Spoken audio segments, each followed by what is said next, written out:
പലരും എന്നോട് ചോദിക്കാറുണ്ട്, സാറേ, ഇപ്പോൾ ഞങ്ങൾക്ക് ഈ ബോധമാണ് സത്യമെന്നൊക്കെ അറിയാം, ശ്രമിക്കുന്നുണ്ട്, പക്ഷെ ഇടയ്ക്ക് വേണ്ടാത്ത വിചാരങ്ങൾ കയറി വരുന്നു.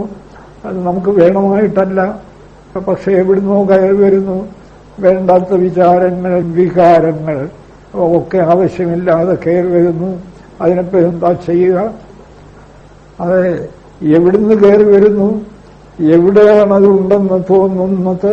നിങ്ങളുടെ ബോധത്തിലല്ലേ അതുണ്ടെന്ന് തോന്നുന്നത്? നിങ്ങളുടെ ബോധത്തിലാണ് അതുണ്ടെന്ന് തോന്നുന്നതെങ്കിൽ അതും ബോധം തന്നെയാണ്. പ്രത്യേകിച്ചൊരു വസ്തുത ഇവിടെ ഇല്ല.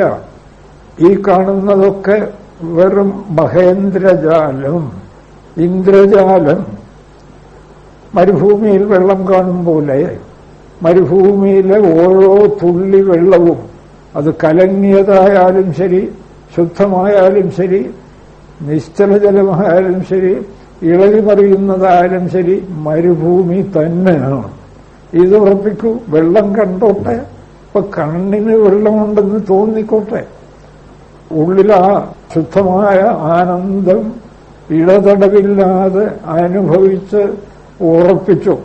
എങ്കിലും ചിലപ്പോ അതിൽ ചില ചിന്തകൾ കയറി വന്നാൽ ചിന്തയില്ലതിൽ, ചിന്ത അതിലുണ്ടാവാൻ സാധ്യമല്ല. എന്താ കാര്യം? അതെങ്ങും നിറഞ്ഞു നിൽക്കുന്ന വസ്തുവാണ്.